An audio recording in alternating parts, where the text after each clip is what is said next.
அனைவருக்கும் வணக்கம். நெல் போட்ட விவசாயி நஷ்டப்பட்டுட்டான்.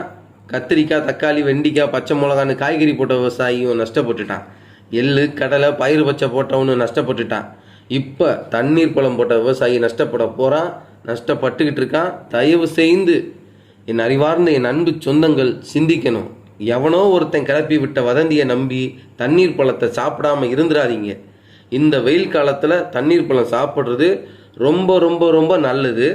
இந்த வதந்தியை கார்ப்பரேட் நிறுவனங்களோடு சேர்ந்து அதிகாரிகளும் கிளப்பி விட்டுருக்கலாம் என்ற சந்தேகம் இருக்குது.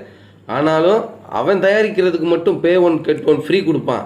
என் அன்பு சொந்தங்கள், அறிவார்ந்தவர்கள் சிந்திச்சு பார்க்கணும். பல ஆயிரம் ஏக்கரில் தண்ணீர் பழம் பயிரிட்ட விவசாயிகளை வாழ வைங்க. தண்ணீர் பழம் சாப்பிட்றதுனால உடல் சூடு தணிந்து ஆண்மை அதிகரிக்கும்.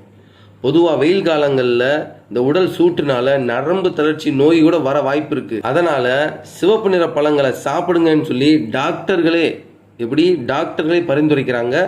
அதாவது கேரட்டு, பீட்ரூட்டு, பிளம்ஸு, அத்திப்பழம், மாதுளை, பேரிச்சை, தண்ணீர் பழம் போன்ற சிவப்பு நிற பழங்களை சாப்பிடுங்கன்னு டாக்டர்களே பரிந்துரை செய்கிறாங்க. அதனால் தயவு செஞ்சு தண்ணீர் பழம் சாப்பிடுங்க. நீங்களும் நல்லா வாழுங்க, விவசாயிகளையும் நல்லா வாழ வைங்க.